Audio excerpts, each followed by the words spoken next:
Yo, what's up mga master? Mark Music here. Bass tip daw. Yan. Ano ko malabit dito sa bass? Kaya kung ito yung gusto mong matutunan, manood ka mga master. Turo lang po ako base sa alam ko, sarili kong research, experience. Nasa sa inyo na yan kung susundin nyo to o hindi. Ang may tinuturo ko. Let's go! Ang unang-una is kailangan nasa beat ka. Hawak mo ang beat. Yan. Huwag kang gumawa ng unnecessary na mga notes yan, lumalabas lang na wala doon sa beat. Ang effective way mga master is sabayan mo yung kick ng drummer nyo. Kasi siya yung ating metronome. Kumbaga yung example ng metronome ito. Yan. Buti na lang mayroon tayong Suran Tiny Stamp, meron siyang metronome. At bilang nag-i-start pa lang tayo, kailangan alam din natin yung counting na yan. Kahit wala yung metronome, magbibilang ka lang sa isip mo 1 and 2 and 3 and 4. Yung apat na kompas, apat-apat. Yan, 4/4 kumbaga. 1 and 2 and 3 and 4 and 1 and 2. Yan lang, wag mo nang mga komplikado na mga time signature. Kasi yan yung pinaka-basic na time signature eh. Yung ganito, 1 and 2 and 3 and 4. Yan yung ibig sabihin na 4/4. Yung time signature kasi marami kasing klase ang beat. Yan. So, ito yung pinaka basic. So, yan yung naririnig natin. 1, 2, 3, 4. 1 and 2 and 3 and 4. Yan. Yan yung sinusundan ng drummer nyo. Kaya tayo nakasalalay talaga sa drummer. Pag sa drummer, yan, hindi lang natin naririnig kumbaga yung click na yon. Pero yung counting, yun yung nasa isip natin. Example yan, may drummer tayo ngayon. Yan. Yan yung narinig natin ngayon. Pakinggan natin yung drum beat, yung kick, yung bass. Yan. Yan yung gagawin nating counting. Yan yung 1. 1, 2, 3, 4. 1, 2, 3, 4. 1, 2, 3, 4.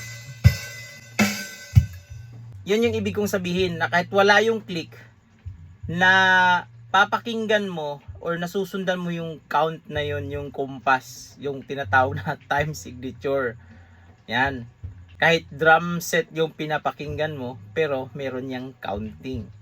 Ngayon, maglalagay ka siyempre, dun sa unang kick, yun yung 1 natin. So, sa counting natin, 1, dun ka maglalagay ng unang kalabit mo. So, ito yung sinasabi ko. Example, may G tayo na note. Yung unang kick, 1. 1, 2, 3, 4. 1, 2, 3, 4. 1, 2, 3, 4. Ito yung ibig kong sabihin na papakinggan nyo. Ngayon, siyempre, yung mga numero na yan, pwede ka namang maglagay, siyempre, para hindi boring isa-isang kalabit. Pwede ka mag-designate dyan, between dyan sa mga number na yan. Example, maglagay ka sa 3. So, ganito na.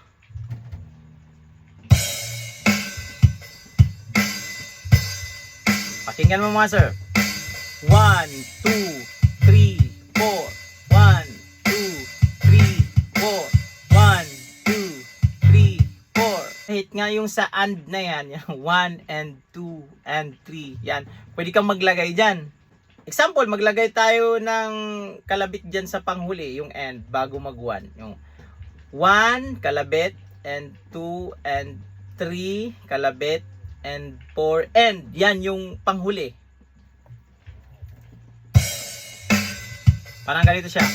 1 and 2 and 3 and 4 and 1 and 2 and 3 and 4 and 1 and 2 and 3 and 4 and 1 and 2 and 3 and 4 and 1. Yan yung titignan mo mga master. Kasi pag meron ka ng chord progression, example, meron tayong chord progression G, C, D, yan lang din ang susundan mo yung counting na yan. So, gagamitin natin yung kalabit natin. Yan, na nakadesignate sa 1, 3, at end.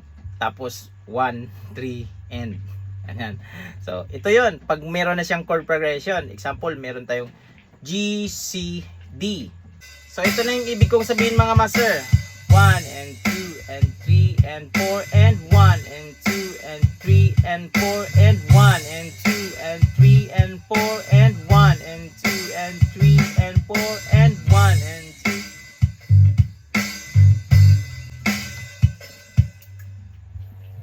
2. Yan, gagamitin mo lang yung time signature na yan para malaman mo kung saan ka magkalabit. Kasi nahirapan yung iba kung saan sila magkalabit, di ba? Saan ba ako diyan papunta? Yan. Yan, sana nakuha niyo yung mga master. At sunod na tip mga master is ito yung pinaka-importante rin para hindi ka magbibigay ng unwanted noise na meron kang masasagi na string na tutunog. Yan. Kumbaga, hindi mo sinasadya, nakakalabit mo siya. Alam mo, magkalabit ka ng C. Tapos, hindi mo sinadya na nasama to, tumunog yung ating E. Yung ganon. Diba? So, ito na yung tinatawag na muting. Yan. Hindi lang sa gitara merong muting, sa bass din natin merong muting dito mga master. Kailangan control natin yung bass natin, yung tunog. Kasi naririnig tayo. Tayo yung pinakamalaki na boses sa tunog. Tayo yung nagbibigay ng low frequency. Kaya magkamali tayo dito, nasisira yung momentum nyo. Gitara kasi may peak ka. Kaya merong palm mute. Yung di ba ganito, pinapalm mute mo. Sa bass naman is ganito, more on finger muting dito. I-mute mo ng ibang daliri mo yung ibang string na hindi mo piniplay. Example nito, ipi-play ko yung C. Yan. Pero yung ibang daliri ko yan, nakalapat yan. Nilalapatan ko yung ibang string na hindi tumunog. Dito naman sa ating kanan na kamay, sa yung mag-pluck, yan. Ang ginagawa dito is, kung ang ipa-pluck mo is ito, C. So nasa ano tayo sa A string, 3rd fret. Hawakan mo itong string na to or itong thumb mo yan, hawakan para hindi siya magri-ring. Kaya kadalasan, di ba nakikita natin bakit yung mga bass player hinahawakan nila yung string after nilang magkalabit ng ibang string? Kasi nga, yun yung iniiwasan yung mga unwanted noise. So ito yun mga master, oh. Pag pluck ko, oh, hinahawakan ko to. Yan. Meron akong, kumbaga, minumute kong string na to. Yan. Tapos yung ibang string naman dito sa baba, nakalapat yung daliri ko dyan. Para yung tunog niya, parang ganito. Pag ito, example, masagi ko lang, yan yung tunog niya, oh. Yan. Then, ito lang yung tutunog. Yan. Kasi yan yung nakalapat. Dinidiinan. Yan. Ito naman, hindi na rin masyado marinig yan pag naka-plug na kayo doon sa amp. Pag sabay-sabay na yung tugtugan. Halimbawa, magkalabit kayo ng F dito sa ating D string ito. Pag dito yung kalabit nyo sa F, yan. Another, meron ka na namang daliri dyan na hahawakan niya itong A string. Baka masagi mo. So, ganito na naman yan, oh. Ito yung thumb, nandito, tapos nandito na naman yung sample, middle finger ko ngayon, kakalabit ko ito. Yan. Pinahinawakan ko yung mga string, yan. Yan. Sample C. Oh, pero hinawakan ko yung mga string. Kino-control ko sila para hindi magtunog. At ito rin yung isang tip mga master. Kailangan yung tunog ng yung string, nakokontrol nyo siya. Yung hindi lang diin lang talaga ganyan. Yan. Kaya mo yung release tension din, yung parang ganito, tension tapos release, yan. Parang tanggalan mo lang ng tension, yan. Pero nandun pa rin yung daliri mo. Parang mini-mute mo rin siya. Yan, kasi kailangan mo ring matutunan to kasi example, meron kayong tugtog na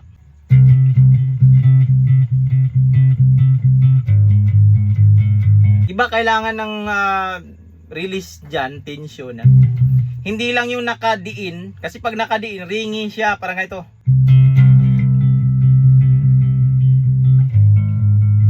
Oh. Lalo na pag funky, kailangan pinapatay mo agad yung tunog. Oh. Kasi pag wala yun, so ganito yung tunog niya. Yan, sustain. So ang ma-achieve natin, kailangan marunong din tayo mag-control ng kwerdas dito sa bass. Yan.